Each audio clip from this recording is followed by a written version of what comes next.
There you go. You guys want to start sitting down and blah, blah, blah? We need to review us. Oh, I'm good. Brian's going to show us. I'm just going to do a little dinner announcement for you. Okay.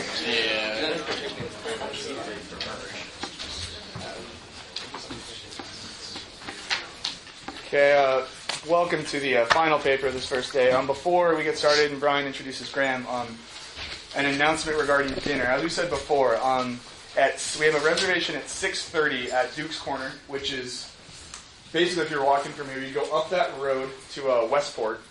Look for the giant metal pyramid kind of on your right. Is that a fair analysis, Dundee people?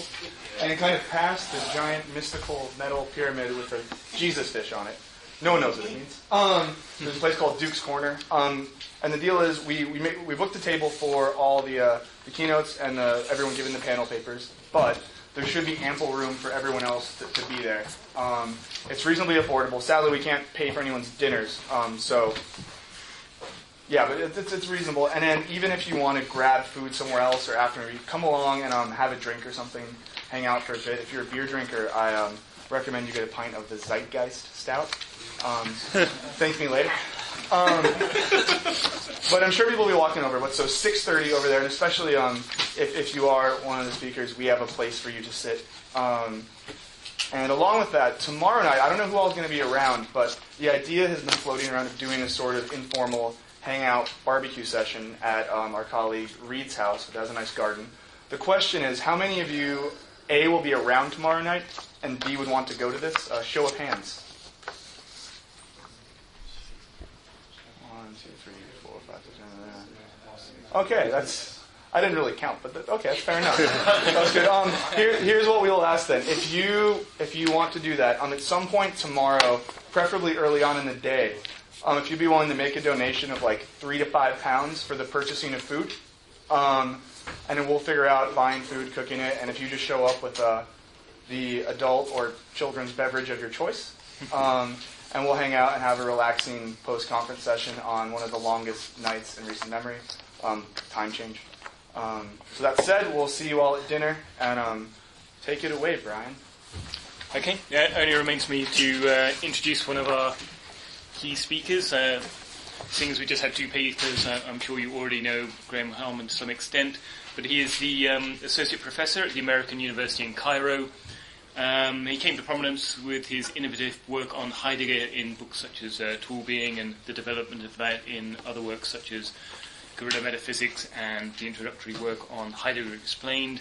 Recently, last year, he became sort of more interested in the work of Latour, publishing the book The Prince of Networks, which also began to develop his own theory of object-oriented philosophy. And you have some forthcoming books as well, which are going to take that idea on further. So I'm sure that's the aspect that most people are interested in, which is Graham's own work on object-oriented philosophy. So, okay. Today I will refer to 2 kinds of materialism that have grown increasingly popular in our circles. One kind is usually motivated by scientific realism. The other, somewhat paradoxically, draws on German idealist currents. In what follows, I will describe an example of the first kind of materialism in some detail and speak briefly about its similarity with the apparently opposite kind. I will then urge that both be rejected and propose an alternative. The historical reference of my title is well known. Before the destruction of Roman archenemy Carthage in 146 BC, Cato the Elder acquired the habit of ending speeches on just about any topic with the phrase, "I am also of the opinion that Carthage must be destroyed," famously shortened in Latin to Carthago delenda est. But my related phrase, materialism must be destroyed, is meant as a provocation for thinking, not as a literal call for eradication. For in the first place, to destroy one's opponents in philosophy is usually not a wise aspiration, even on those rare occasions when it is possible. There is generally a grain of truth in the positions we dislike that cannot be eliminated. Furthermore, the word materialism has been used promiscuously for so many different theories that to destroy it might well mean to destroy every philosophical position that exists. And finally, the project of destruction might also strike the thrower in boomerang fashion. Consider the most recent book of Jane Bennett, whose views have been described as similar to my own. Bennett uses materialism in a way that could easily apply both to object-oriented philosophy and to the writings of Bruno Latour. As she sees it, materialism is a suitable name for any philosophy that dissolves the opposition between free human subjects and inert material slabs. Naturally, I'm all in favor of this dissolution. I simply doubt that materialism is the best name for it. In one sense, terminology is always somewhat arbitrary, and we should be free to coin and use it as we wish. But as a general rule, it seems best to avoid confusion by building terms on their tradition of use. What links Bennett's position most closely with Latour's and my own is that she opposes reduction as a general philosophical method. Music and governments are not reduced to carbon, oxygen, metal, or some deeper alternative structure. Instead, all human and non-human things of every scale are placed on the same footing. Materialism, by contrast, has generally been reductive, and its victim of choice has been mid-sized everyday objects. One form of materialism tears these objects down to reveal their deeper physical foundations, as if mocking them from below. Another rejects the reality of these objects for precisely the opposite reason, denying any depth beneath the way they are given to us, as if mocking them from above. Given the apparent opposition of these two strategies, it is remarkable that both are often denoted with the term materialism. Although I used to wonder why the second was called materialism at all, I now think there is good reason to accept this dual usage, for the two positions do share much in common. They are beginning to form a strong unspoken alliance, and taken jointly, they are even on the brink of dominating continental philosophy in our time. And as much as we may despise that term continental philosophy, or pretend to despise it, it describes a real subculture that has not yet found a better name. My central claims today are as follows. First, the two forms of materialism are alike, insofar as both view individual objects as superfluous. Someone might contend that each of these supposed forms is really just a straw man concealing a rich internal diversity of particular types. But this would miss the point, since they are by no means diverse with respect to the problem now under discussion, the status of individual objects. France, depicted as a tiny red hexagon on a globe, also oversimplifies a rich internal diversity, but this does not make France a straw man, at least not as long as we are thinking at the level of the globe. Second, I will claim that the two materialisms are locked in a mutually dependent or even parasitic relationship. The one type begins by asserting a real depth of the world, but ends by saying that this depth is commensurate with human knowledge anyway. Otherwise, science could not remain paramount over appeals to inscrutable things in themselves. The other type merely follows the reverse movement. Namely, it begins by asserting that we cannot think anything outside thought without thereby turning it into an object of thought, but ends by asserting a depth that makes it more than knowledge, for otherwise we have lapsed into full-blown idealism. Third, it follows that both kinds of materialism are willing to sacrifice reality on the altar of knowledge. For them, the real is not veiled or hidden, but merely suppressed by some folk or bourgeois ideology that can potentially be removed by committed human efforts. Whatever such a doctrine might be called, I will say that it cannot count as realism. Fourth, it also follows that the two sorts of materialism tend to view mathematics, the sciences, including economics, or both of these combined, as having some sort of privileged status for philosophy, with poetry usually serving as the name of choice for all that they reject as non-rigorous. Fifth, the two forms of materialism not only deny that there are autonomous objects deeply hidden beneath human access, even within the sphere of human access, they uphold a theory of bundles of properties, and thereby deny the existence of phenomenological objects no less than real ones, though these are precisely the two kinds we ought to endorse. Sixth, they tend to have a relational conception of ontology, though this may take on a different look in each form of materialism. Seventh, they assume that the relation to the world of humans, or perhaps both animals and humans, is different in kind from the relations between inanimate things. These days, my sense is that all of these views taken together are key ingredients in the emerging consensus of continental philosophy. The present lecture is designed as a minority report. Against the materialism that has just been sketched, I adhere to the following views. Objects are not the gullible residue of crude common sense. They are in fact the sole subject matter of philosophy, of all thought and action, and even of inanimate causation. Reality is genuinely hidden from us and from all relations whatsoever, not because of any tragic limits on the human psyche or scientific instruments, or due to the physics of event cones, but simply because of a permanent incommensurability between being and relation that can in fact be explained on purely a priori grounds. Objects are not reducible to bundles of properties, whether in the mind or in reality. This notion is simply the most insidious legacy of British empiricism. Mathematics and natural science do not have privileged status for philosophy, and the effort to convert philosophy into one of these disciplines is simply another attempt to turn philosophy into a handmaid, though in service to a flashier mistress than theology. And finally, the relation of human and world should be treated no differently from any other kind of relation. If materialism is becoming the dominant school of our time, I will urge that we look beyond our time. The vocation of philosophy is not to march in lockstep with the knowledge of its day, but to hunt for new days that have not yet dawned, in Nietzsche's lovely phrase. The first great upsurge of materialism in the West can be found in pre-Socratic philosophy. Whatever their diversity, the pre-Socratics can easily be divided into two basic groups. The first chooses some specific physical material to be the underlying root of things, whether it be air, water, fire, four elements together, or atoms. But the second views these materials as too specific to serve as the bedrock of the cosmos, and gives us instead a boundless aperon deeper than any physical elements. All are agreed in showing little respect for the famous mid-sized everyday objects, which they wish to reduce to a more primitive basis. Only two of the pre-Socratics deviate slightly on this point. Pythagoras does so by making number the ground of everything, and Anaxagoras by retaining mid-sized objects in minuscule form as the homoiomorei. Everywhere the world is laced with tiny horses, sharks, and trees. But notice that even these two thinkers hold that there was once a shapeless aperon, later destroyed to make way for their new elements of choice.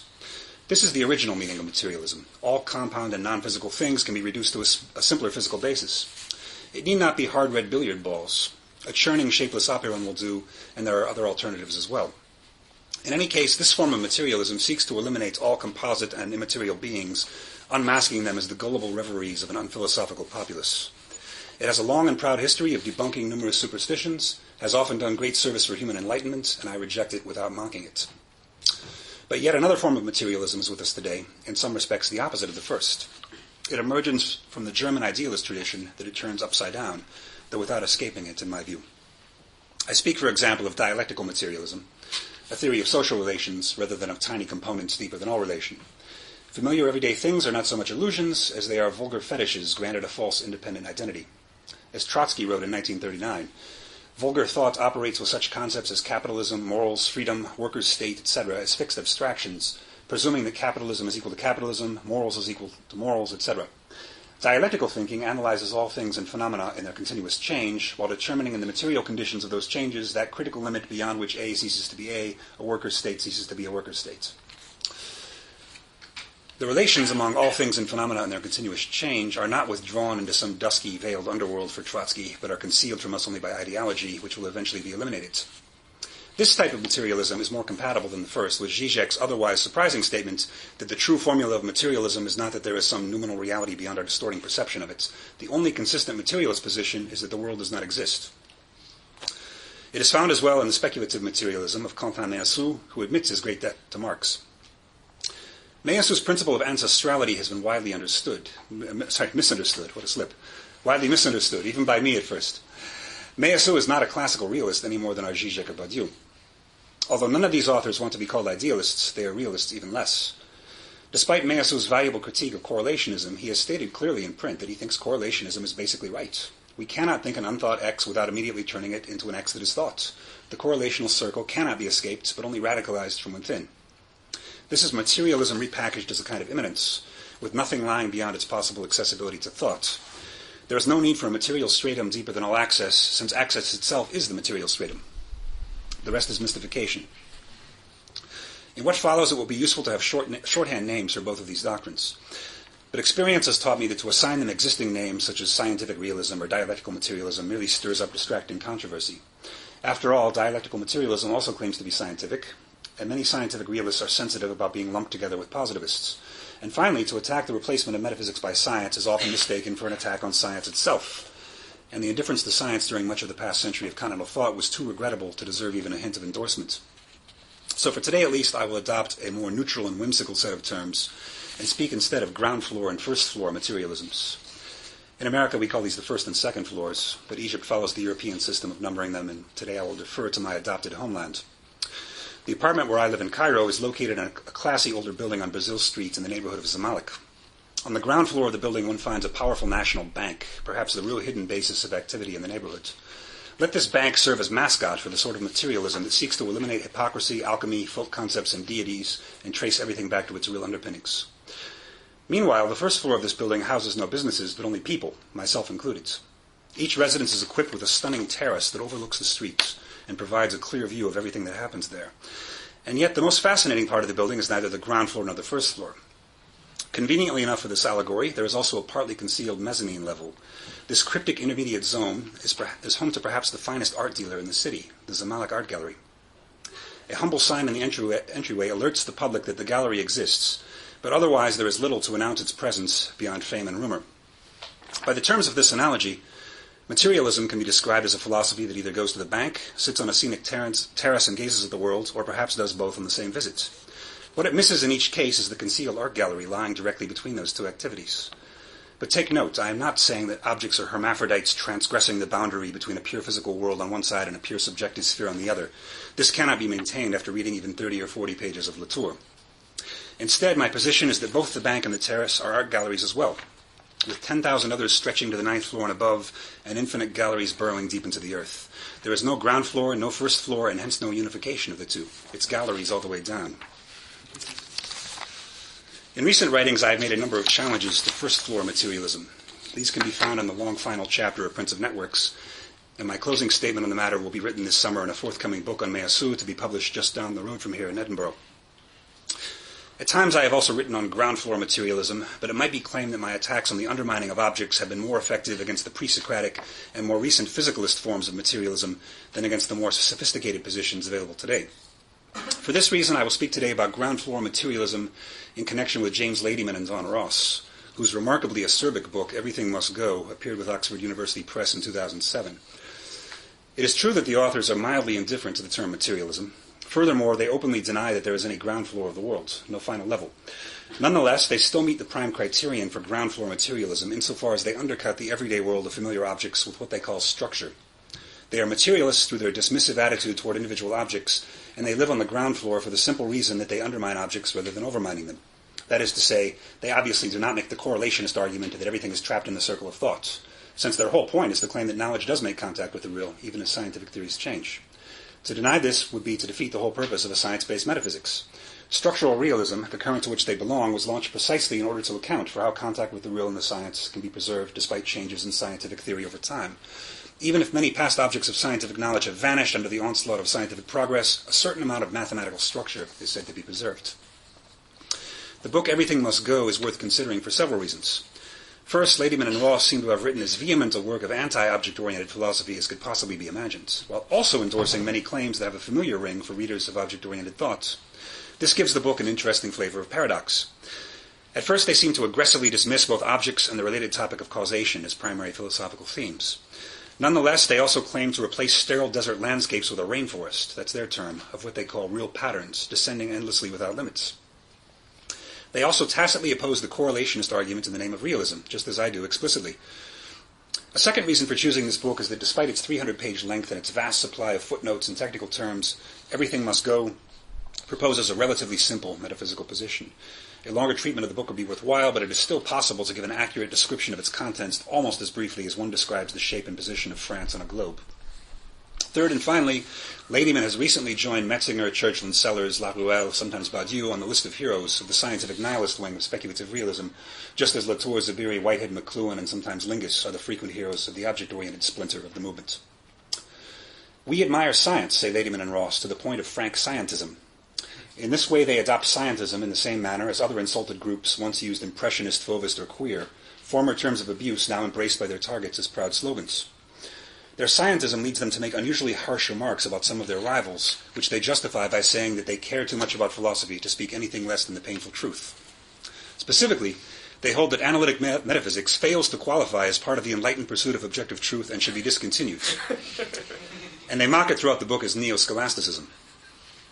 It may be safely assumed that they also do not view continental metaphysics as part of the enlightened pursuit of objective truth. This still tiny subfield is probably not even on their radar. I doubt they know this event is occurring today. Ladyman and Ross do describe their own work as metaphysics, but they seem prepared to denounce any armchair metaphysics not based on or inspired by the natural sciences. In one of several pragmatist twists in the book, reminiscent of Latour himself, they even hold that the standards of best current scientific knowledge are determined by institutions, down to and including grant proposal committees. No scientist, they say, has any reason to be interested in most of the conversation that now goes on under the rubric of metaphysics. They denounce esoteric debates about substance, universals, identity, time, properties, and so on, which make little or no reference to science, and worse, which seem to presuppose that science must be irrelevant to their resolution. For these are based on prioritizing armchair intuitions about the nature of the universe over scientific discoveries. Such armchair intuitions are rejected for reasons already familiar to readers of Sellers and Churchland. Namely, what people find intuitive is not innate, but is rather a developmental and educational achievement. We should expect developmental and cultural variation in what is taken to be intuitive, and this is just what we find, they say, with the example given that Americans tend to blame crimes on people and Chinese on circumstance. In their view, science outstrips intuition. No one's intuitions in advance of the relevant science told them that white light would turn out to have compound structure, that combustion primarily involves something being taken up rather than given off, that birds are the only living descendants of dinosaurs, or that Australia is presently on its way to a collision with Alaska. For this reason, science trumps armchair metaphysics. As they say, special relativity ought to dictate the metaphysics of time, quantum physics the metaphysics of substance, and chemistry and evolutionary biology the metaphysics of natural kinds. Their scientism is frank indeed. But the sciences are not a democracy. There is a queen in their kingdom. One of the pillars of the book is what the authors call the PPC, or the primacy of physics constraint.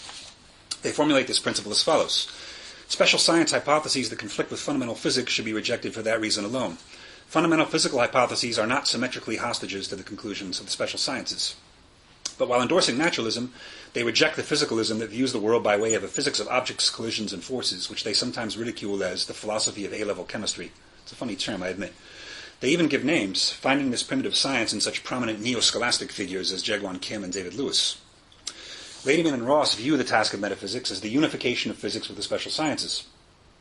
They say we should surely have our metaphysics informed by our best physics, though the phrase informed by is actually a euphemism for utterly dominated by, in their view. And since forces, things, and essences find no representations in mathematical physical theory, we can say that they do not exist. The authors have no sympathy for the metaphysics of individual entities. They say naturalists should not believe in material objects. These are not what physics or any other science studies. They are pure philosophical inventions. The wish for an ontology of individuals amounts, they say, to the demand that the mind-independent world be imaginable in terms of the categories of the world of experience. Objects are merely pragmatic devices used to orient oneself in the worlds. As they put it, there are no things. Structure is all that there is. Objects belong to the world of the manifest image. They are the product of human psychology and of the parochial demands on our cognition during our evolution, as well as, they add bitingly, an education in the classical texts of the metaphysical tradition. Reality is simply not a sum of concrete particulars. After dismissing objects and causation as folk products, they are biting once again with their mock concession that folk metaphysics generally makes for better poetry than scientific metaphysics. Hence, Ladyman and Ross would seem to be the anti-object-oriented thinkers par excellence. This impression is initially heightened when they gear up to attack the theory of emergent levels of the worlds. Knowing the authors' scientism and their celebration of physics as empress of the cosmos, the reader might well assume that they view all large and medium-scale entities as illusory byproducts of a micro-layer of reality. But somewhat surprisingly, this is not what happens in the book. Unlike many whose temperament and worldview they share, Ladyman and Ross support the idea that emergent properties are unexplainable, unpredictable, and irreducible based on what came before. Whereas many critics of emergentism are annoyed that it gives mid-sized entities too much autonomy from their component pieces, these authors find too little. With admirable strangeness, they simply do not think that gold atoms, gold molecules, chunks of gold, and display cases filled with gold jewelry have any sort of causal or compositional relationship at all. The reasons for this will be clarified as we proceed, but the point is that instead of denying that an individual is something over and above its components, they deny that individuals are discrete units engaged in causal layering at all.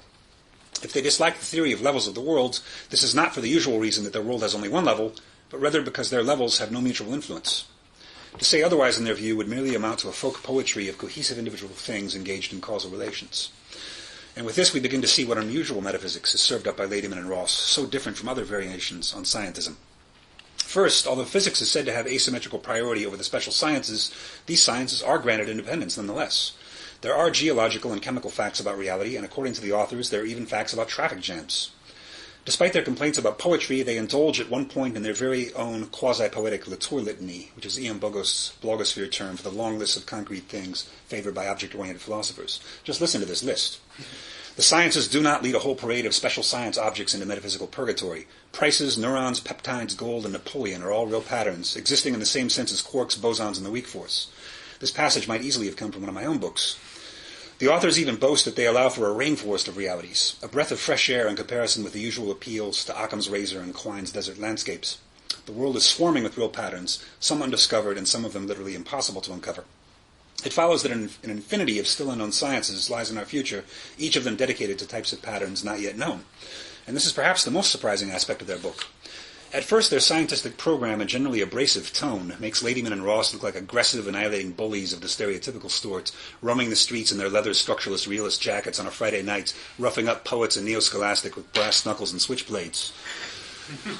But now their rainforest approach, their world filled with non-interlocking and scale-dependent objects of the special sciences, makes them look as inflationary as an all-you-can-eat buffet sponsored by Latour and Meinong. This latter point is just a playful exaggeration, of course, since much is still eliminated in their model. But the point is that their jungle of patterns, each cut off from genuine causal or mereological links with its neighbors, sounds almost like the occasionalist dream of a pluralist landscape of independent realities in need of a deeper force to link them. But there are at least three key differences between ontic structural realism and object-oriented philosophy, and these differences show why Ladyman and Ross are materialists and I am not. The first is that they are very strict about distinguishing real patterns from mere folk patterns that can be eliminated by the usual procedures of scientism, and for them, unsurprisingly, this includes sensory qualia. The second difference is their denial of any genuine composition or causation in the worlds. The third difference is that their ultimate reality is structure, which has nothing at all to do with individual things, but so closely resembles a unified Kantian noumenon that they are forced to spend several paragraphs denying it. Let's take a brief look at this strangely imaginative brand of rainforest scientism. If the physics of the past featured genuine tiny objects such as chemicals and atoms, Ladyman and Ross are concerned only with the most up-to-date quantum theory. And here they find no objects and no causation of any traditional sort. Let's not argue with this claim, which on page 191 they rightly admit to be controversial. Let's focus instead on their concession that the special sciences, and this includes all sciences other than physics, do deal with such things. The following worry now arises, they concede. It is easier to give up on self-subsistent individuals in physics than it is in the special sciences, because the latter, but not the former, express many or most crucial generalizations in terms of transmission of causal influence from one relatively encapsulated system to another. Instead of being made up of objects and causes, they say that reality is structure. But they also say that to be is to be a real pattern. Or elsewhere, the tentative metaphysical hypothesis of this book is that the real patterns criterion of reality, they take the term from Dennett, is the last word in ontology, and there is nothing more to the existence of a structure than what it takes for it to be a real pattern. To call this hypothesis tentative is a bit misleading, since they push it aggressively as the very centerpiece of the book. It is tentative only in the sense that they claim it is open to empirical falsification, though it is difficult to see what experimental test could possibly pull off such a feat. Reference is made to Conway's famous game of life, in which black squares on a grid follow simple rules of generation and decay. As is well known, these very simple rules often generate elaborate patterns that have an enduring reality over and above their component squares. So-called gliders move across the screen, and there is even an elaborate glider gun pattern that shoots out new gliders repeatedly. Ladyman and Ross defend the reality of the large-scale patterns and invoke Dennett to argue that the scale-level description of these shapes is more efficient than the bitmap description and without being compressible into a still simpler description. This, for them, is enough to make gliders, eaters, and shooters real patterns. They also accuse conservative metaphysicians of denying reality to anything other than the individual squares in the game, although mainstream materialism is just as guilty of this, which they don't say. Shifting to more serious domains, they also claim that the genius of Darwin in biology and Lyell in geology lay in recognizing scale ascendance in their respective domains, patterns not really present in the smaller elements of a situation. Each layer of the world in these disciplines does have a certain autonomy. For example, natural selection and evolution is invisible at the level of individuals, but becomes easily visible at the level of populations. Nor can the mountain ranges and fault lines of geology be found in the individual pebbles of which they are composed. But as already stated, Ladyman and Ross want to increase this autonomy exponentially, to the point that patterns are not causally composed of smaller patterns at all. They even claim that emergence in the compositional sense violates the second law of thermodynamics, a claim best left for another occasion. But if to be is to be a real pattern, then we should ask what a real pattern is and how it differs from those supposed gullible fictions known as objects. The first thing to note is that despite the adjective real, these real patterns can be viewed largely in pragmatic terms. And incidentally, Ladyman and Ross often express their admiration for pragmatism in the book. This is not your father's hardcore scientism. To take an example, Napoleon is not an individual for these authors. He is a real pattern. As they put it, observers tracking him in 1801 could get lots of highly useful leverage projecting the pattern forward to 1805. So sure enough, Napoleon is a real pattern. But providing useful leverage for observers edges toward becoming a key criterion of reality itself in this book. By contrast, and the example is theirs, not mine, the object named by my left nostril and the capital of Namibia and Miles Davis's last trumpet solo is not a real pattern because identification of it supports no generalizations not supported by identification of the three conjuncts considered separately. The authors assure us that no observer ever has access to the complete extent of a real pattern, and they hold that this is what forces us to be pragmatic about real patterns. The reason we never have such access for Ladyman and Ross is not due to some sort of Heideggerian withdrawal into cryptic veiled reality, but rather because a certain amount of information must always be inaccessible to observers. The exact number of the hairs on Napoleon's head at Waterloo is now irrecoverable information, and so are those events so distant in the universe that no human will ever be able to observe them. Thus deprived of the total reality of things, we must pragmatically focus on core properties that allow us to very reliably predict that our attention is still tracking the same real pattern through any given operation of observation and reasoning. We make do with individuals which for them are only epistemological bookkeeping devices, that's a quote, and this is said to be true of animals no less than humans. If individual things are constructs built for second-order tracking of real patterns, they are not necessarily linguistic constructions, since some non-human animals almost certainly cognitively construct them.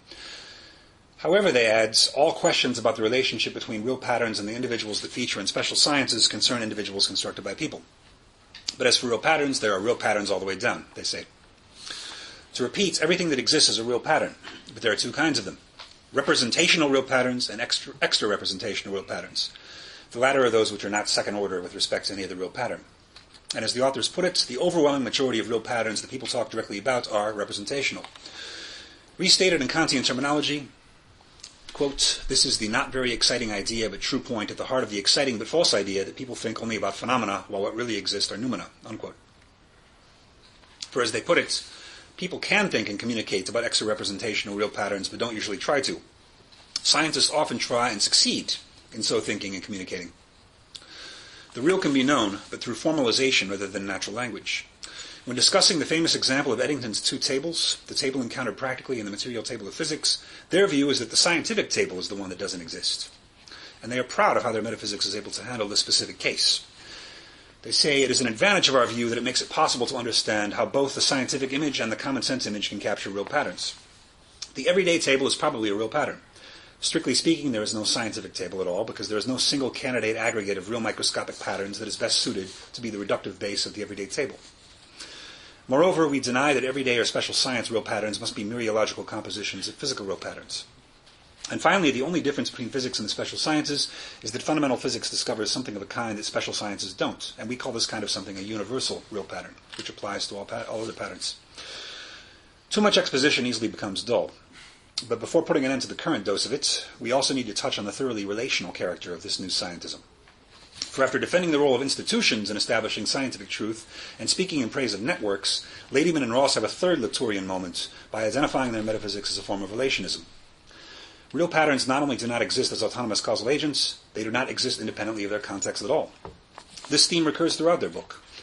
The authors approvingly cite Mauro Durato as saying that entities postulated by physical theories are to be regarded as a web of relations, not presupposing substance-like entities or hangers in which they inhere, as well as Cassirer's words, as Leibniz spins in his grave while hearing this, that they are a definite aggregate of relations and consist in this aggregate, its relations all the way down. Classical metaphysics believes in the principle of the identity of indiscernibles and treats every pound sterling as unique, but mathematics and quantum theory do not, insofar as the relational properties of both pounds are the same. And it is these disciplines we must follow, rather than neo-scholastic metaphysics for them. Most vividly of all, Ladyman and Ross call it beguiling nonsense for a naturalist to think that things can be transported to radically new environments in space and time and remain the same thing, since nothing in contemporary science motivates the picture. And here they have both Latour and Whitehead on their side, whether they like it or not. They try to close the deal with the following thought experiment. Take giant pandas to Saturn, or 6,000 million years ago backwards in their light cone. It's easy to think about, isn't it? But organisms are unusually strongly cohesive real patterns, unlike many real patterns studied by scientists. Now imagine taking the market and airlines risk derivatives to Saturn, or 6,000 million years ago in its light cone. That was a bit harder even to imagine, wasn't it? And finally, it should be added that the authors have little use for causation, though they agree that the special sciences cannot do without causation as a heuristic device for discovering real patterns. On the one hand, they call it a folk idea that has caused no end of confusion in metaphysics. They ridicule causation with the nickname of microbangings, and take the following position instead. Because we think fundamental physics describes real patterns, we believe there are universal laws. We do not believe they are about causal factors. For them, it is wrong to believe in microbangings for the simple reason that even if the analytic metaphysics of 2007 believes in them, the physics of 2007 does not. The question is for fundamental physics to settle, and it now speaks against them. But despite all this, they oppose Russell's attempt to eliminate causation from the sciences altogether. For as they put it, though physics doesn't require the metaphysician to work causation into the structural fabric, it is harder to avoid this while maintaining a realist attitude toward the special sciences. Generally, they prefer to replace the word causal with the phrase information carrying, though this separate issue must be left for another time. In conclusion, it's a fairly long conclusion. The surprising materialism proposed by Ladyman and Ross is one that they happily describe as turtles all the way down, though with the unusual twist that the turtles are not standing on one another's backs. Indeed, they're not connected at all. The turtles are all separate. It's an occasionalist theory. Different turtles, different real patterns, are simply found at different scales without being caused by or composed of others. But there is an obvious tension between the pragmatic scale dependence of these patterns and the claim that they are real. In fact, they are real only in the minimalist sense, that they are not mere patterns of the intentional realm that can be eliminated through being compressed into a more efficient description. as with sensory qualia. If we stumble into the real pattern known as a table, it blocks our progress and hurts us, which proves for them its mind independence. Let's ignore for now that the ambiguous state of causation in the book should make it difficult for the table to do any such thing, and ask instead why there are supposed to be real patterns in the plural. If the world is structure, and if structure is a relational whole broken into discrete patterns only at the specific scales occupied by human or animal observers, then there are problems with how patterns can exist in the plural at all, and with the related question of why there are different scales in the first place. If I and my friends and a pack of dogs witness the world at different scales, and if even these scales vary at different times, this means that there are discrete observers and perspectives in the world. And if there are discrete realities of this sort, then there are already individuals, whether or not they are the enduring things of traditional substance theory. There are two options here, and both of them face insuperable difficulties. The first option is that structure in its own right is already broken up into diverse patterns and scales. But in this case, it would have to be individual, or at least pre-individual zones. And there would be no reason for them not to use the term things, for the various humans, monkeys, and zebras observing patterns at various scales, as long as our definition of thing is broad enough. The second option is that structure itself does not have discrete zones, such that specific patterns first emerge only in pairs with the observers who confront them. This carries the obvious difficulty that the observers themselves would also have to surge forth from an incompletely differentiated structure. But even if we think there is no difficulty with a real pattern and its observer emerging simultaneously, it is unclear why a global relational structure would ever generate discrete scales of observers and observed. Such a position resembles that of Anaxagoras, in which mind splits the apeiron into pieces via rapid rotation, or more recently, in Levinas and Nancy, in which an undifferentiated whole is magically split into parts via thoughts or relations, even as it is held to be the ground of these thoughts and relations. But I have criticized these views repeatedly elsewhere and will not repeat the exercise today. Yet there is an even more basic problem with this model of the world, which is that Ladyman and Ross never fully clarify the relation between pattern, structure, and mathematics that lies at the very heart of their metaphysics. Recall that they insist on real patterns, real turtles all the way down, but they also say there is structure all the way down. And this leads to one of several surprisingly tough questions aimed at Ladyman in his 2009 Collapse interview. Namely, what exactly is it which your philosophy affirms to be ontologically fundamental when it insists that structure is all that there is? Is it mathematical structure itself, or is it those extra representational real patterns which mathematical structures are taken to represent? Ladyman's response shows refreshing candor. This question gets to the heart of the matter, and I must confess that I am not sure what the answer to it is. The reason for this uncertain response is not that he accidentally froze up with anxiety during the interview, for in fact he and Ross were already equally candid on page 158 of their book. There they say that physical structure is in fact physical and not just mathematical. But what makes it physical rather than mathematical? Their reply, and this is a quote, "That is a question we refuse to answer." A strange response coming from such hardcore rationalists. But at least they attempt a justification for their remarkable answer. The world structure just is, and exists independently of us, and we represent it mathematical-physically by our theories. In passing, they bluntly concede that this sounds Kantian, for it now sounds as if structure were nothing more than a noumenal physical realm that can never be approached, although they are absolutely sure, as Kant was not, that it contains no individuals, for they are convinced in advance that individuals are merely the folk product of the manifest image. They see no more reason to be agnostic about the possible existence of objects than about, in their example, not mine, two-headed gerbils who sing the blues. But obviously they cannot endorse such a Kantian model of unknowable noumena. This would defeat the very purpose of structural realism, whose entire reason for being is to assert that even obsolete scientific theories had some sort of mathematical contact with the real that survives the downfall of these theories. During 4 paragraphs of damage control late in the book, they ask, since we can only represent the real patterns in question in terms of mathematical relationships, in what sense are the patterns real other than that in which, according to Kant, noumena are real? They then assert as follows. Our differences from Kant are profound. Unlike Kant, we insist that science can discover fundamental structures of reality that are in no way constructions of our own cognitive dispositions. And here we find the deadlock not just of one book by Ladyman and Ross, but in my opinion of materialism as a whole. They are simply more candid than other materialists in revealing it. Namely, there is an irresolvable tension between realism and verificationism, 2 principles that the authors want to embrace simultaneously. In fact, they're quite proud of having combined them in what they see as original fashion. As they say in the closing paragraph of the book, we thus conclude that what we defend in this book, having assumed naturalism, are verificationism and realism. Since these 2 things have generally been thought to be incompatible, it is no wonder that a significant logical space in the metaphysics of science has gone unexplored, and some conundra have seemed insurmountable. But far from being new, I would suggest that the attempt to combine the real, as in realism, with an accessibility to the real, as in verificationism, in one and the same philosophy, is the key feature of all materialisms. At the outset, Ladyman and Ross want a real that is physical rather than mathematical, though they refuse to say what this difference would mean or confess that they are not sure. When it is observed that this sounds like nothing more than an inaccessible Kantian noumenon, they change tack and say no, because our knowledge is of reality itself, not just of structures imposed by the human mind. For despite being verificationists, they insist that they are not positivists, since there is in fact a real world for them outside our representation of it. But we have seen that this never attains anything more than a rather weak sense of realism. In the end, it becomes impossible to determine whether Ladyman and Ross are ground floor or first floor materialists.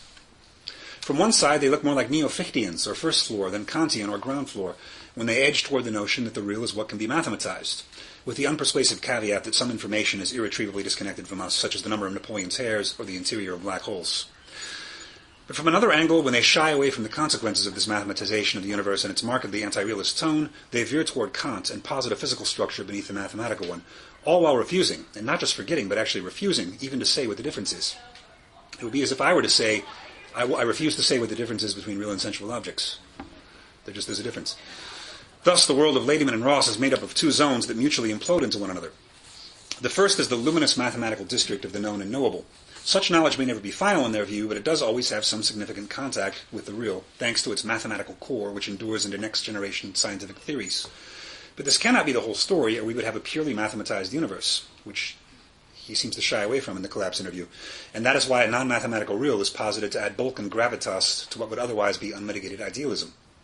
In short, this universe offers only two basic ingredients: a real physical structure and human or animal observers who stand at a specific scale and thereby encounter mathematical structure in the form of representation of real patterns. There can be no question of inanimate things lying outside this human world or animal world pair, because such things are supposedly just epistemological bookkeeping devices for those who encounter them. Everything boils down to a correlation between physical structure in itself and mathematical structure for humans, even though the mathematical is granted partial contact with the physical. In short, this purportedly realist philosophy of science quickly reverses into a form of correlationism, a term that we usually do not associate with scientific naturalism, to say the least. Suddenly, it should no longer be a surprise, as it once used to surprise me, that many philosophies of directly correlationist lineage also call themselves materialist, with Zizek, Badiou, and Meillassoux all being outstanding examples. In a sense, these three figures are not strictly correlationists in Meillassoux' sense, given that correlationism, as he describes it, is a skeptical agnostic position marked by finitude, whereas Zizek, Badiou, and Meillassoux all belong to a landscape after finitude, motivated by the spirit of the absolute. Nonetheless, all are correlationists in the wider sense explained by Meillassoux himself, for in fact he finds it quite compelling, Meillassoux, that to think something outside of the circle of thought thereby turns it directly into a thought. Hence, we cannot escape the correlational circle of thought and worlds. Philosophy must proceed as an inside job with no reference to inanimate relations. Now, Ladyman and Ross are sufficiently proud realists that they will never accept the correlationist argument. And yet, their metaphysics turns out to be indistinguishable in practice from the view that to think an unthought X is to turn it into an object of thought, and which always tries to avoid charges of idealism by appealing to some excess beyond what is currently formalized: trauma, inconsistency, virtuality. Their own version of this excess is, of course, the physical beyond mathematics, but they will not tell us what it is. But as for correlationism, I leave it to another occasion to say more about how first-floor materialism also implodes into the ground floor. My task this evening was to show the converse movement. Both positions combine a lucid human sphere with a largely formless physical remainder as their supposed realist components, while skipping the level of individual objects altogether. They jump from one level to the other, ignoring everything in between. As for Ladyman and Ross, how could authors as apparently bright as they are, be led to such an impasse in which they either refuse to say or confess their ignorance as to what the central distinction in their philosophy means, and in which real patterns of different scale magically appear to specific people and animals who were granted no room to exist in the first place? The answer is obvious. It is their specific brand of scientism that leads them to this juncture. The more general point of their scientism is that metaphysics should be based on, or at least inspired by, science, and limit itself to attempts to unify the various branches of science at any given time.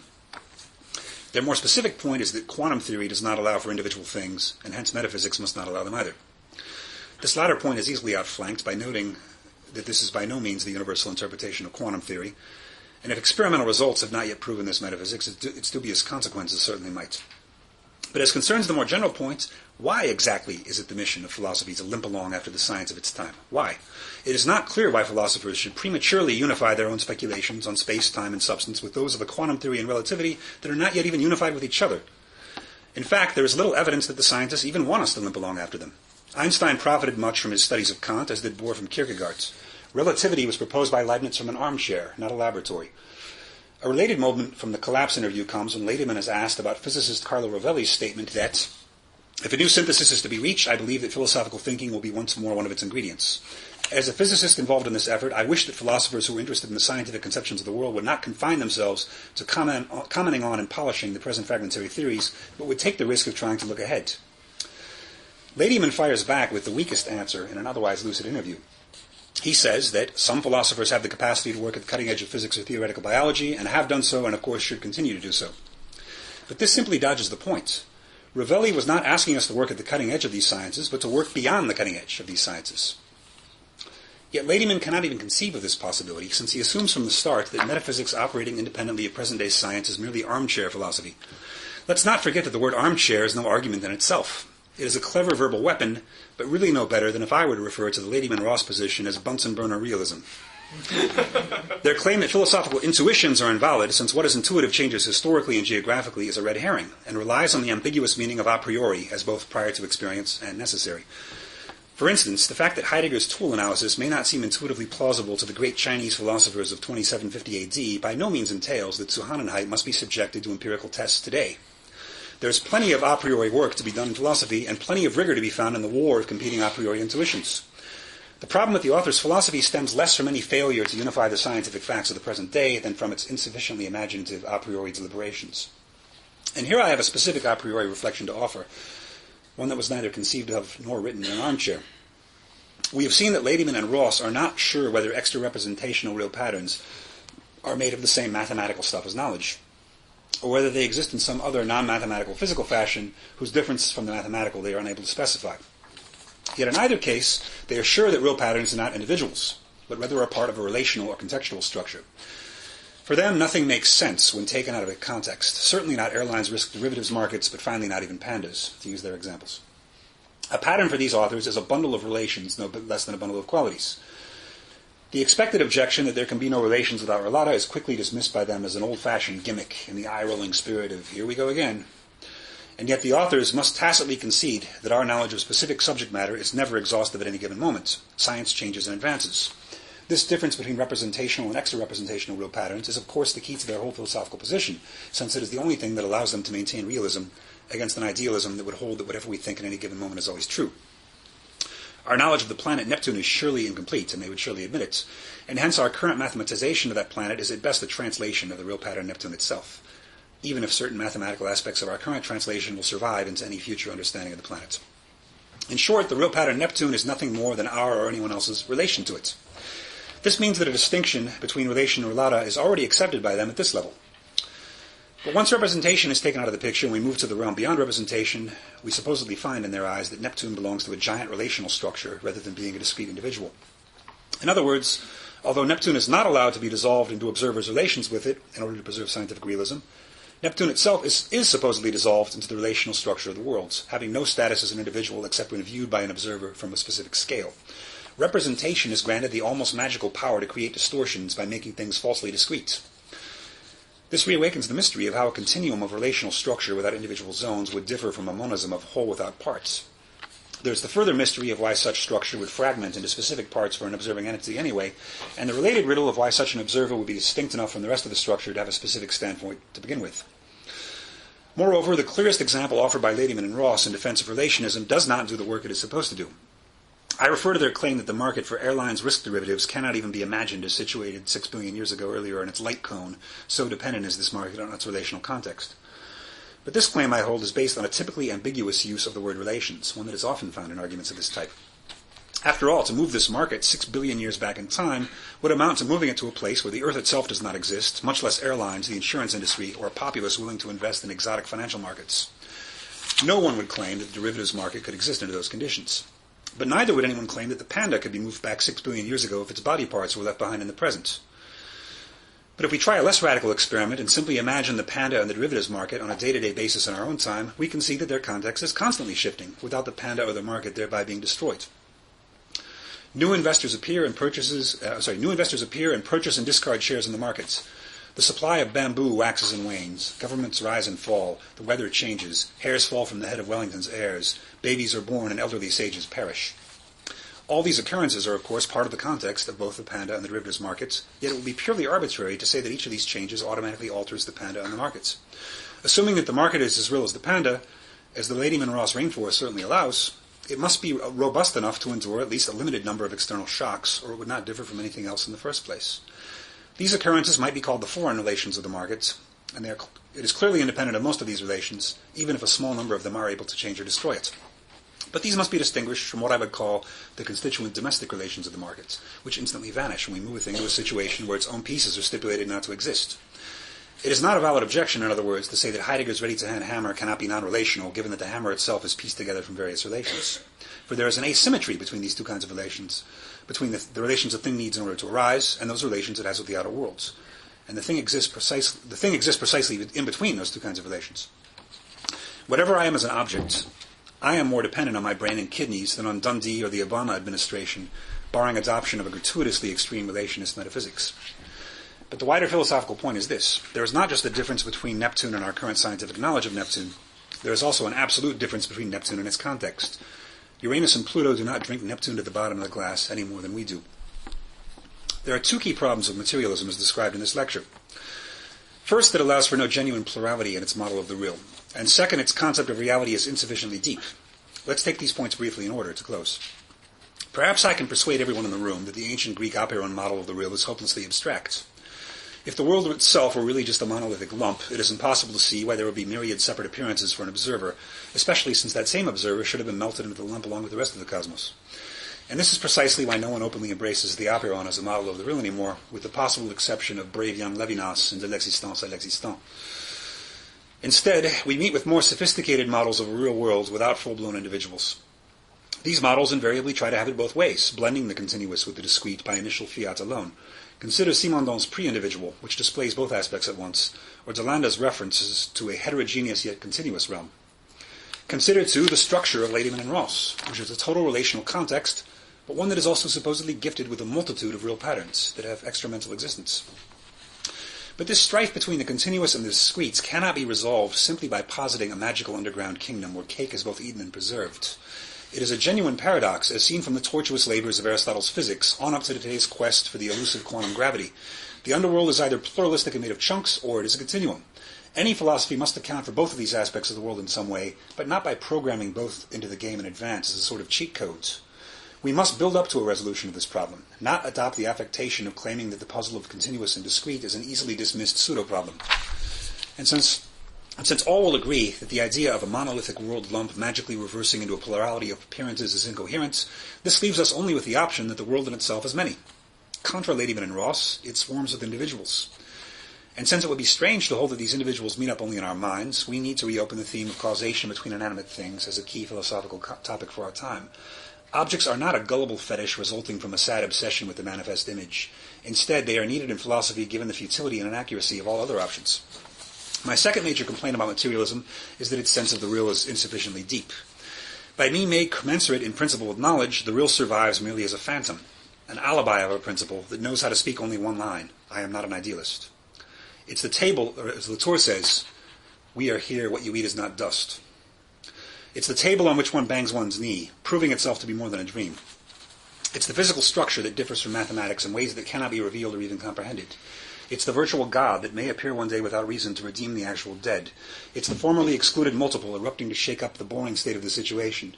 It's the traumatic real kernel leaving us wounded and in search of the spear that smote us. None of these are sufficient models of the real, not only because they grant no plurality to the real, but because they are still too commensurate with our knowledge of them, even when they come from the outside. Let's imagine that we were able to gain exhaustive knowledge of all properties of a tree. It should go without saying that this knowledge would not itself be a tree. Our knowledge would not grow roots or bear fruit or shed leaves, at least not in a literal sense. Even in the case of God, exhaustive knowledge of a tree and creation of a tree would have to be two separate acts. Now, it has sometimes been objected to this point that it is a straw man. What else? After all, who confuses their knowledge of a tree with an actual tree? The answer, of course, is that no one could openly identify a thing with knowledge and still keep a straight face. And so nobody says it.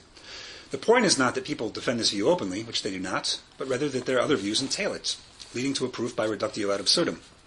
If you hold that there is an isomorphic relationship between knowledge and reality, such that reality can be mathematized, then it also follows that a perfect mathematical model of a thing should be able to step into the world and do the labor of that thing. But this is absurd. Every model we form of a thing is an oversimplification, a translation, to use Latour's term. If even the exhaustive godlike knowledge of a tree does not add up to a real tree, then this is all the more evident for our lesser everyday sorts of knowledge. The real object is invariably withdrawn from all access. It is unified, and hence we cannot even say that it is known with 78% or 83% accuracy, since we cannot even have partial knowledge of a thing that is one. In the strict sense, an object has no parts. But just as our encounter with objects can only be a kind of translation, the same holds of the relations of objects among each other, cutting, breaking, burning, and melting each other, according to the same rules by which humans, scientists, mystics, carpenters, and clowns turn objects into caricatures. In short, materialism must collapse into object-oriented philosophy, and this holds for both families of materialism. Although object-oriented ontology, or OOO, remains a minority camp even within speculative realism, let alone continental philosophy or philosophy plain and simple, there is no good alternative to its model of a real world deeper than all access, broken in advance into individuals, each withdrawing from the other no less than they would withdraw from us, accessible through allusion rather than direct contact, and perhaps with a good deal of the poetry to which some concede no cognitive value at all. It is a philosophy in which to be does not mean to be a real pattern, but to be a unicorn roaming across bridges and lunar craters, unable to make contact with anything else that exists. The slogan that we cannot think an unthought X without turning it into something thought still has tremendous prestige in our circles and is vehemently defended by many of our best thinkers, both young and old. It is by no means a ridiculous point, and Meillassoux radical dedication to the human world correlate is admirable enough that a summer spent in considering it will be time well spent, in my opinion. And yet I must oppose it. Not least because I find it historically troubling. In asserting that what is thought is thereby converted entirely into thoughts, and that what lies outside thoughts must always remain unthinkable, the correlationist opposes the very etymology of philosophia as that which both has and does not have wisdom, and therefore loves it. In short, the correlationist embraces Meno's paradox. Whatever we have, we already have, and whatever we don't have, we can never obtain. At the risk of sounding pious and saccharine, in the debate between Meno and Socrates, I choose Socrates. Philosophy remains the love of a wisdom that is never obtainable. It is neither a wisdom about thoughts nor a wisdom about nature. And although it is no longer controversial to say that philosophy should not be the handmaid of theology, we should also beware lest it become the handmaid of physics, mathematics, sociology, or politics. Philosophy is the handmaid of nothing, for it is not wisdom and must not serve anything that claims to be. And furthermore, I am also of the opinion that materialism must be destroyed.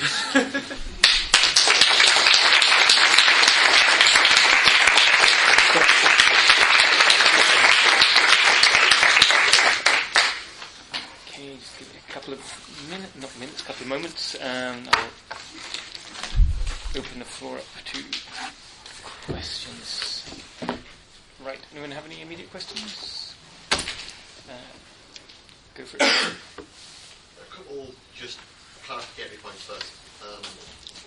One, it seems like from the way you're discussing layman, that you're actually wanting to distinguish between two different kinds of reduction.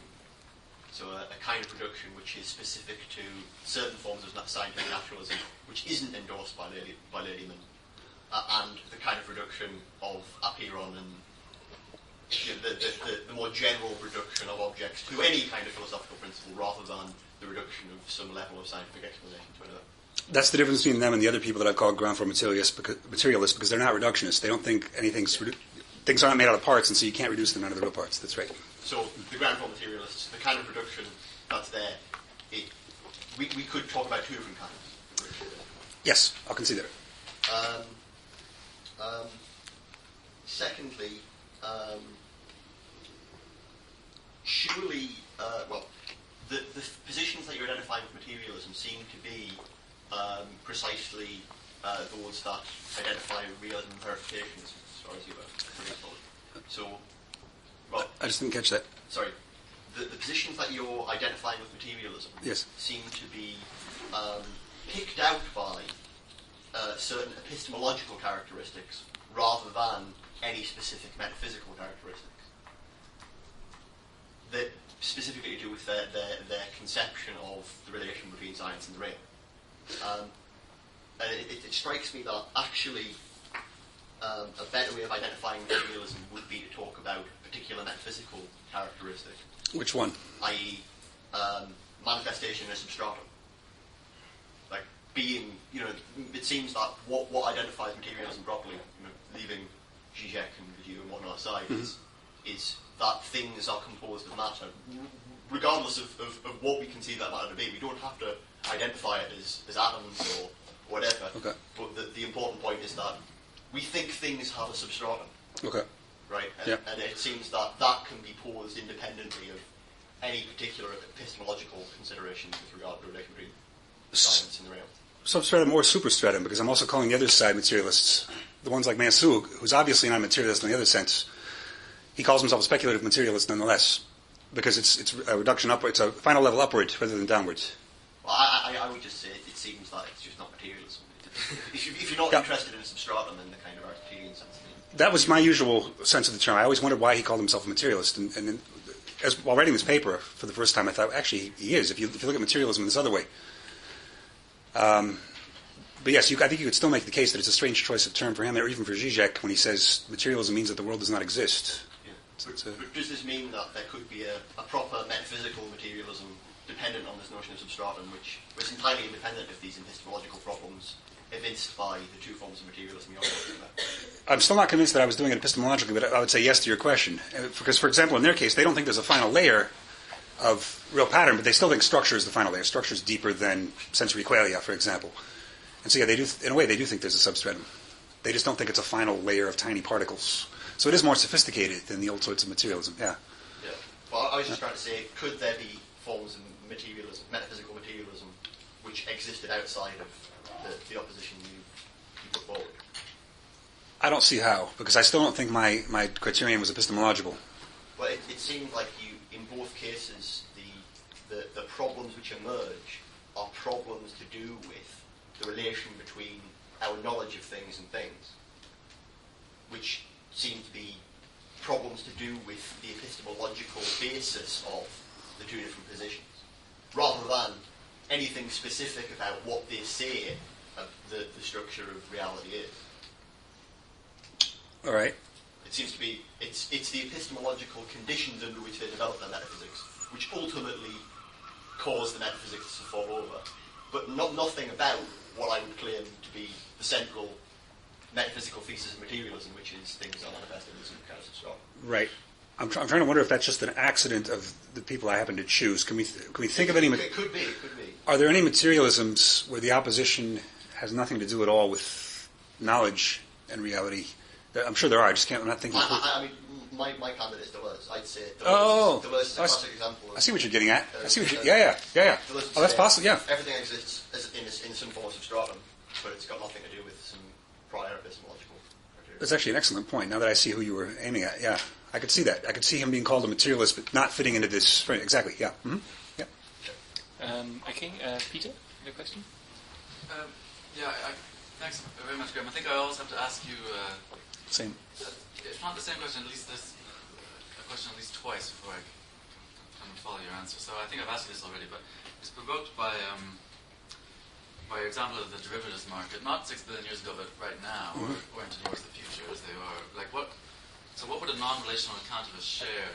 What would it be? Like how would it be adequate to whatever the quality is, or whatever the essence or the vacuum packed quality is that would define a share? And that already is kind of hard. So then I'm maybe think about just a commodity more generally. So you mentioned Marx at the beginning. And the way, so I'm curious about how you go at that. So take an ordinary commodity. So the bottle of water that's there, it has a use value, but it's basically a vehicle for the exchange value that it can actualize at a certain place, and in a certain context. And that's driven by various strategies for maximizing surplus value, right? It's all about surplus value and valorizing surplus value. But surplus value is not really an object, or it's not clear that it's an object. It doesn't appear, at least, or at least that's what Marx says. In order for you to get at what capitalism is doing, you have to come up with this analysis that, according to him at least, proceeds at the level beneath appearance, right? And that's what the political economists have not understood. So my question is, the first question is, in what sense is a share, can we have a non-relational kind of a share? And in the second case, in what sense can we talk about something like surplus value as an object? On the second one, I'm really just not sure how to talk about something like surplus value as an object. I refuse to say, actually. No. As for the first question, I don't think a non-relational concept of a share is any harder than a non-relational concept of a panda. In the first case, there's a much more complicated infrastructure of other objects building it up. But remember, for me, there's a complete asymmetry between that kind of relationality and the kind of relationality that is what the context represents. the object is a kind of firewall between those two kinds of relations. So in other words, I can't lose all my body parts and still be me, I would say, but I can certainly be moved to Edinburgh or to Cairo and still be me. The reason I say this is simply, I guess, to a kind of reductio proof that if you don't say that, this means that every change is equally effective in changing who I am to the core, right? That a complete collapse in the banking system would affect the share just as much and just as little as my moving this bottle, because my moving this bottle is also part of the context of the market, but obviously not one that affects the share, unless you want to go radically relationist and do what Whitehead or Latour do in my reading, and say that the entire world, everything relationally affects everything else. So if you're not going to commit to that, then you're going to have to say there's some distinction between contextual changes that make a difference and those that don't.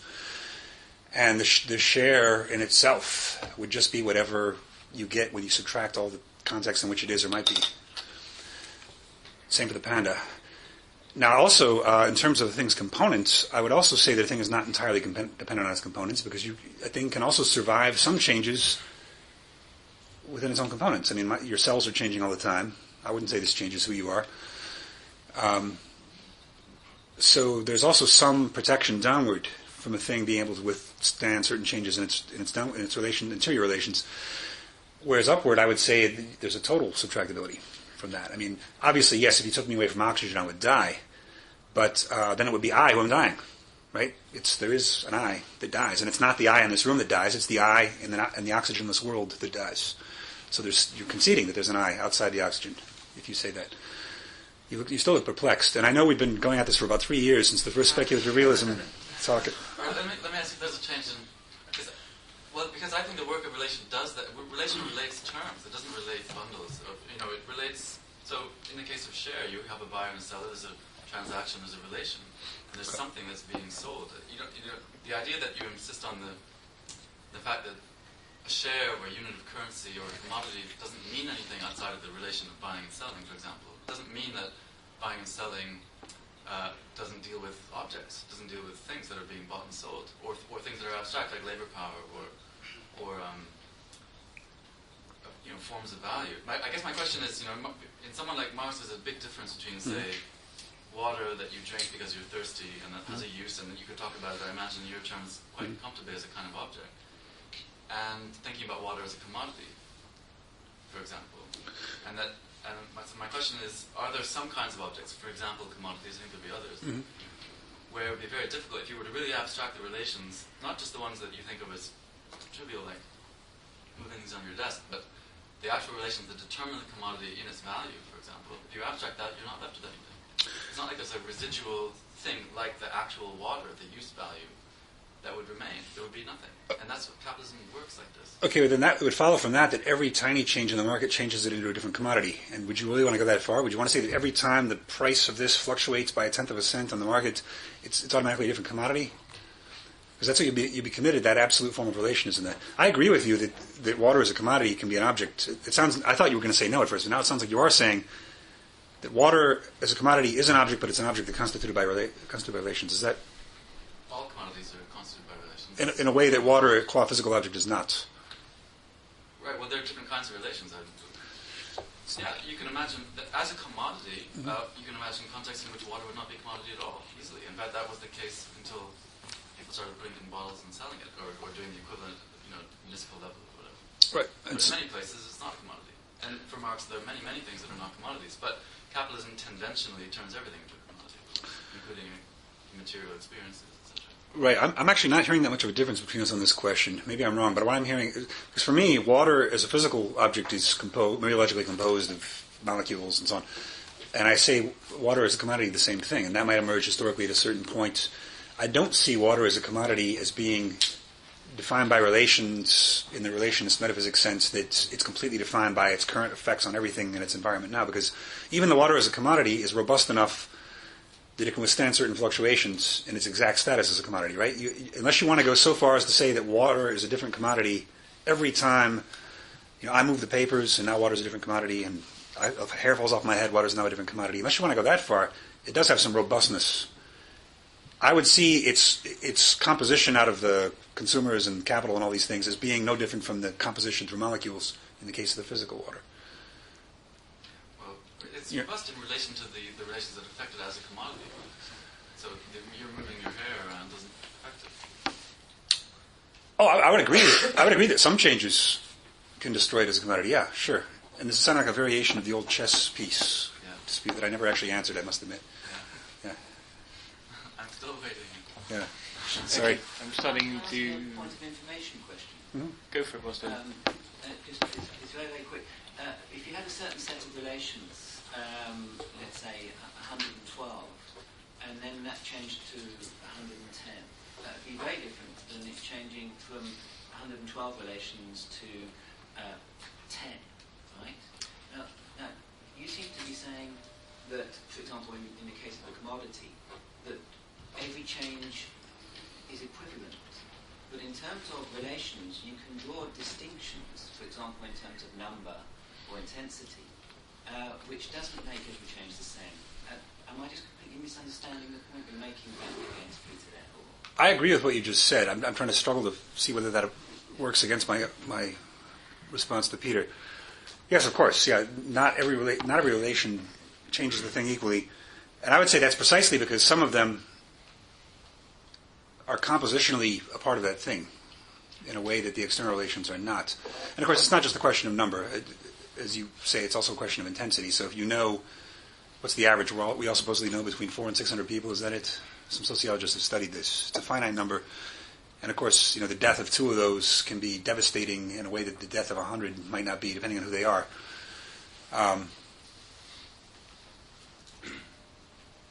My point to Peter was just that you can't say that the fact that a thing is composed of relations does not mean that it's dependent on its relations. Those are 2 different kinds of relations. Composition and context are 2 different kinds of relations for me. I think people, even Lehman and Ross, miss that point, I think, when they talk about how you can't move the market to Saturn, because in the case of the panda, they're only performing one operation, right? They're taking the panda out of its context, but they're keeping its compositional pieces. In the case of the market, they're removing both. So, of course, the examples turn out different. But can you talk about a share as a share or a commodity as a commodity outside of the relation of the market, for example? What would it be? But then I would say in that case, the market is the analog of the panda's body.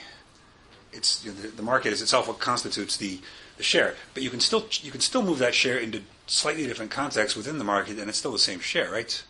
You can sell that share to another country that's under different laws, and so its functioning differs slightly in that new context, and you wouldn't call it a different share, would you?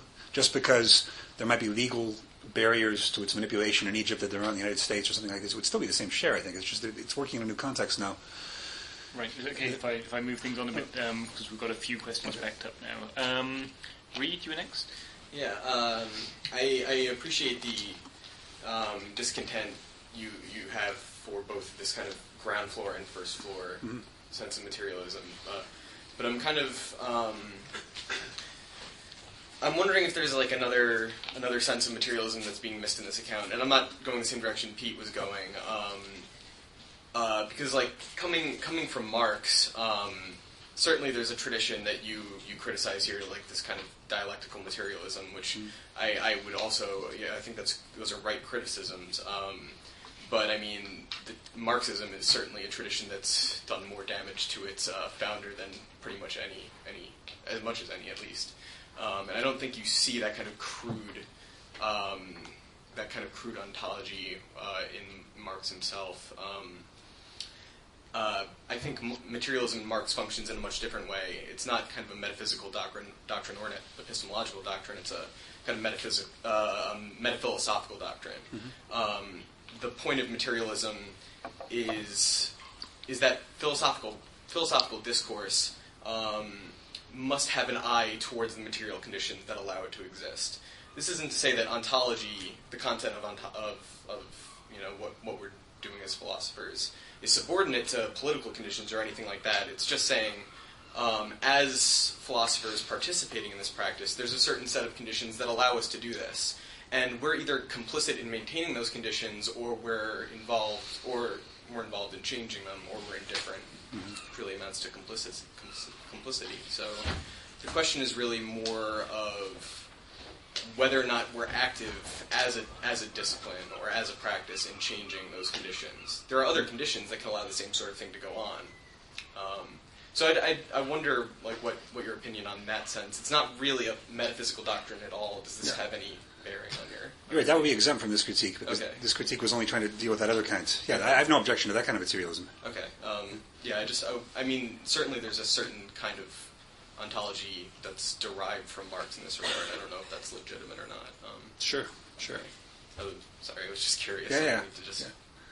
Okay, it's going to take, it would be Nathan, and then Adrian, then Alex, and then Charlie. Okay, so Nathan. Yeah, sorry to bang on about the same point, but I'm going to get out again. You seem to have like an aversion to mathematics, which is why you have to use normal language, let's say, and metaphor, and various other linguistic devices to get you where you want to go in your philosophy. And just reading that through, your kind of criticism of Ladyman and Ross, and it seems to be that where things become difficult for them is between mathematics and the real. They want to keep this this real, but at the same time they want to mathematize everything. Yep. And they never seem to know what's going on here. But in a sense, you've got a problem of how you conceive mathematics, because they seem to see it as a kind of a model of the reality. So in some sense it would be a constructivist notion of mathematics. Whereas, I mean, there are alternatives that potentially could resolve this. Not Platonism, obviously, because you're stuck in a kind of direct equation of thought and being. But I mean, why not, for instance, Pythagoreanism? Just simply that reality is mathematical. You said at one point that mathematics can't make brown leaves. The leaves on a tree are brown, but I mean, why not? If fundamentally you say what is mathematics, that is the most ontologically fundamental thing of all reality. He has actually asked that question in his interview in Collapse 5, which I would recommend everybody. It's a very good, tough interview. Why don't you just become a Neoplatonist, Neo-Pythagorean? And all he really says is, it's a good point, and I would admit that this is the strongest challenge to ontic structural realism, more than traditional realism is. So he seems to see that he verges very closely on that. I wouldn't say that they say mathematics is a model, because it's more for them than that. They actually think it does have contact directly with the real. This is why they don't feel... I mean, the whole reason for structural realism being born is that traditional realism can't account for theory change. It used to believe in phlogiston, and now that doesn't exist. So where's the realism in science if it believes in these spooks that disappear? And their reasoning is that since some mathematical structure is preserved from one theory to the next, it also seems to be either isomorphic with or identical to reality in some way. They never clarify which of those it is. He says it could be isomorphic or homomorphic. I don't even know the difference between those two, but various sorts of relations mathematical could have with the real. It has to be something more than a model. When I said here that mathematical models were translations, that was me speaking, not my summarizing what they were saying. But sorry, but how would you respond to a Pythagorean, for instance? How would I respond? Yeah. I've never been presented with that challenge, so I've never had to sharpen my axe. That'd be amazing if a Pythagorean stands up in the audience. Well, I'm an aspiring one, but a long way to go. So. And there's a guy named in the Collapse interview whose name I forget, who is a Pythagorean in that sense. I'm not sure I have an immediate good answer. If somebody was going to go that far and say actually the mathematization of the leaf is the leaf, I'll have to think that over. Okay, Adrian? Thanks. First, a quick point of clarification and then a question. Now, in every instance that I can recall, when Zizek proclaims that the world does not exist, as far as I know, he means it in the sense not that he's denying the existence of external, mind-independent, objective reality, but rather the word world is functioning as synonymous for some sort of cosmic one-all as an integrated totality that is seamlessly at one with itself, or unified by a kind of consistent web or fabric or network of relations. So I think that in that sense, perhaps he's not quite as far from perhaps some of what you're interested in espousing, because most places where he uses the word world is usually as a synonym for this idea of a cosmic whole, a kind of global, fully internally consistent totality, which he seems to deny on the basis of what he considers to be a defensible materialism. I was just going to say I don't want to argue Zizek with Adrian Johnston of all people, but the passage I have in mind is on page 97 of the Conversations with Glenn Daly, and there it seems to me that he's not talking about that one all. He's talking about Kantian noumenon and saying that there's nothing outside. It sounds like a Fichteanism there. Yeah, this issue in terms of the relationship between phenomena and noumenon, I'm glad you mentioned this because it serves as a helpful lead-in to what my actual question is. And in fact, I don't have all of Zizek memorized, so it would be very good for me to go back and take a look at that page in Conversations with Zizek. But in terms of the phenomena-noumenon distinction, this of course seems to me to be one of the things that draws the most criticism in terms of the position you stake out, especially at the level of the distinction between real and sensual objects. And I want to lead into this question with it's an example which I actually used in the Zizek's ontology book of two different ways to read what Freud refers to as the navel of a dream in the interpretation of dreams.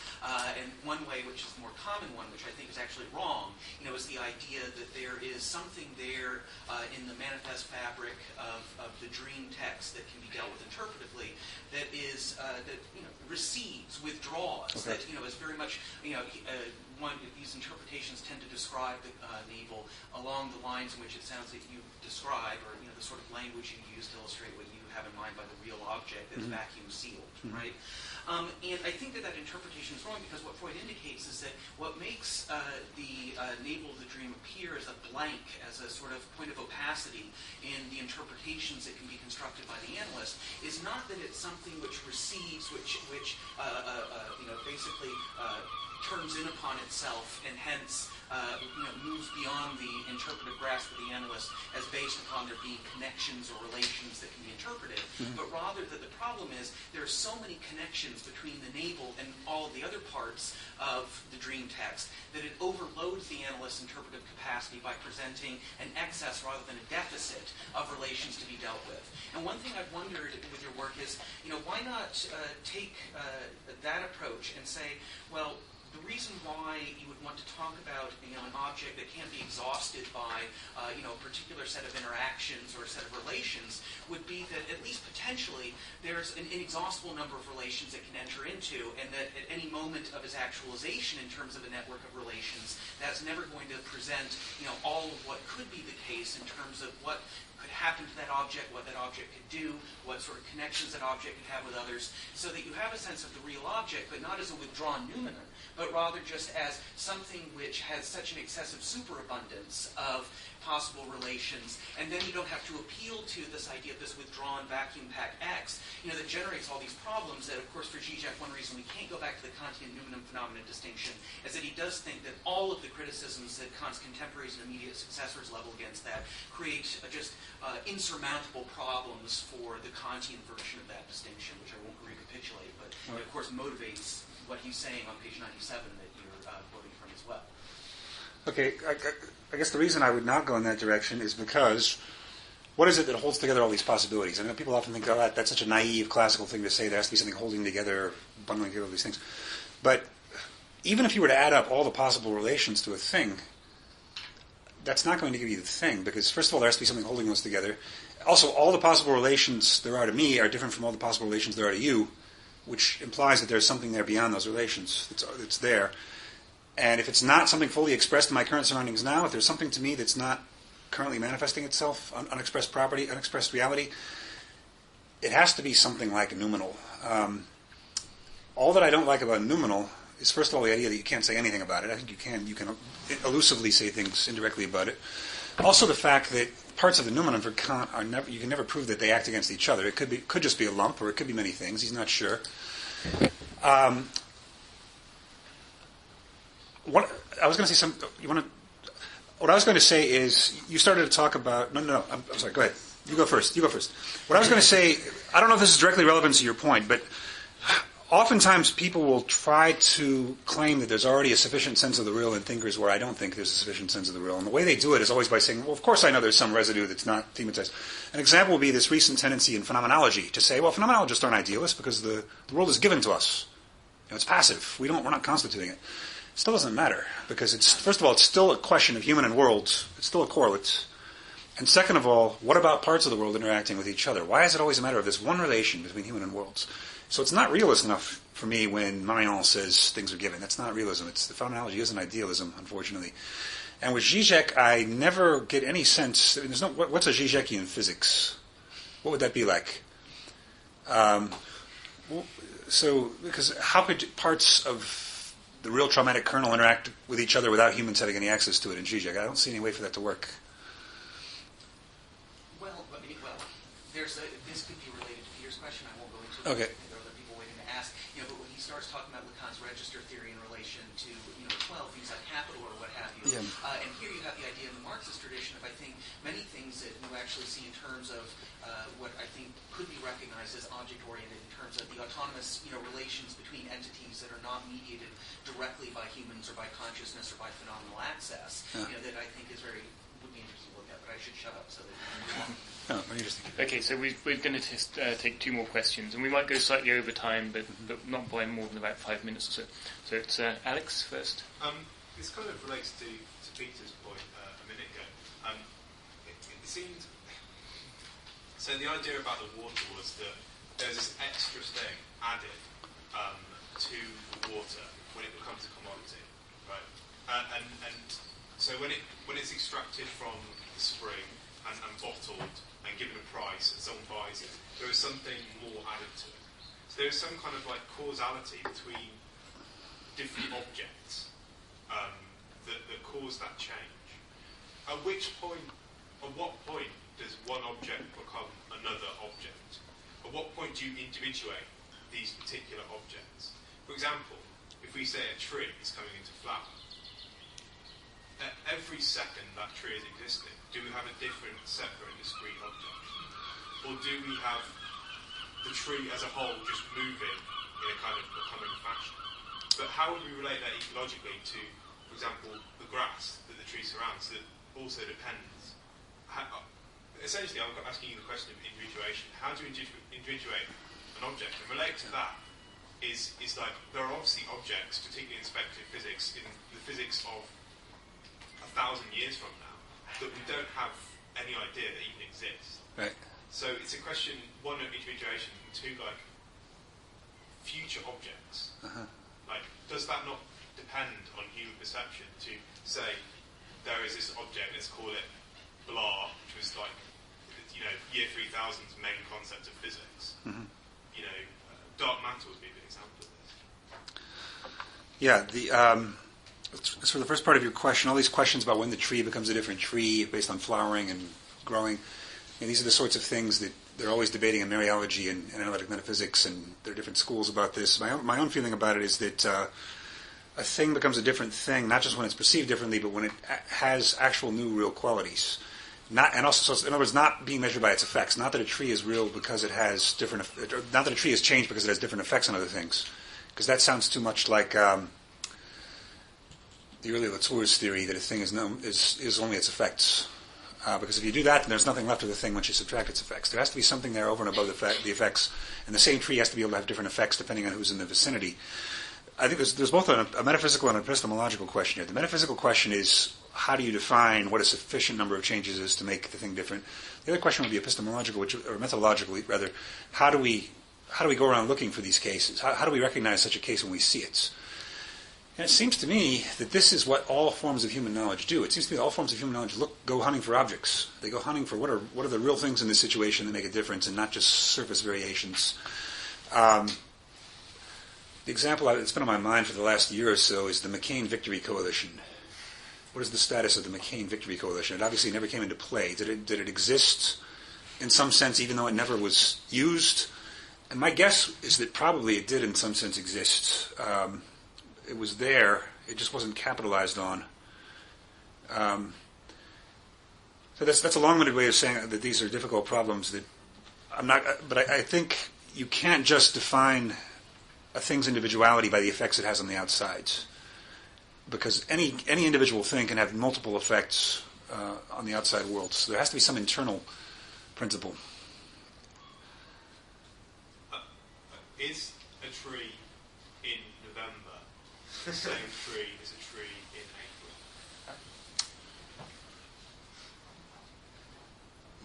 I would say yes, because that's just an exaggerated version of asking if it's the same thing at 7 o'clock or 8 o'clock at night. But then you get into questions like, is the tree the same tree if you chop off all of its branches and it's just there as a tall stump? And I don't have good answers for all those questions, I'm afraid. Yeah, I refuse to say.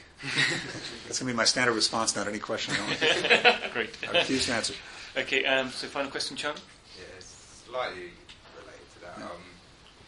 In the paradox, the ship of Theseus, which would be the same object, which would be the tool being that carries. Yeah, I guess my position commits me to the notion that it is the same ship, if you're just replacing the wood. So the first one. Yeah, I've thought about this too, and I don't have a especially clever answer to it, but I'm inclined to think that it's because essentially my position is a lot like the theory of substantial forms. There is a scholastic or Leibnizian flavor to my position, that the form is what matters. The material is fairly irrelevant. Obviously, there's another sense in which the ship isn't the same ship because it loses value in the museum markets if it's not the same wood as before. I remember being really excited the first time I went to Florence, going into Dante's house, and then somebody later told me it was built in the 1800s as a reconstruction of the long-gone house. It was devastating to hear that, because I really thought I was in Dante's house, naively. So we can talk about that all day, but my short answer is I think it's still the ship of Theseus, if the wood is replaced. Yeah. That's the original ship. Right, the tricky variant of the question, of course, is what if somebody then takes all the old wood and reassembles it in a different place? That's the paradox I had in my head. Yeah. Right. That's the paradox in my mind. So all the boards get removed, rebuilt somewhere else. Well, every time a board gets taken off, it gets replaced by another one. Yeah, Then it gets rebuilt somewhere else. So you've got two ships, and one had the original form but different wood. The other had different wood but original form. Original wood but different form. The most clever and convincing answer I've heard to this is that the original Theseus ship has two aspects that in this paradox are then split. So that it was one ship and it actually becomes two, and both can be called real in a sense. The ship was both physically identical and instrumentally identical, or whatever you want to call it. And then somehow just through that experiment, they split the two asunder. And so there's no longer any one ship that has both senses of originality. And that sounds as good as any solution I've heard to the paradox. But yeah, it'd be a fun thing to do. Try to come up with an original response to the ship of Theseus question. You should try that sometime. Okay, I think that's a good place to finish it. Pretty much bang on time. Yeah. So,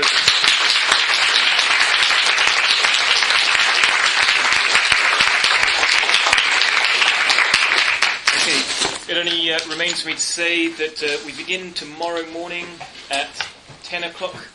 We will not be in the same room. I'll put up new signs tomorrow so you can follow the signs as well. But we're in the room below this one. So instead of coming up the 2 flights of stairs, you come up 1 flight of stairs and you go into the suite there. It's called the Baxter Suite. It'll be fully signposted, but we're not in the same room tomorrow. And also, please remember, the clocks do go forward tonight. Oh, yeah. So it says 10 o'clock here, but that's 9 o'clock. If you think about it, if you put your clocks forward. Does the room look the same? Does it look like the same design? No, it's a great room. It's like a big 70s room with big kind of high ceiling and we'll probably face into the corner. Yep.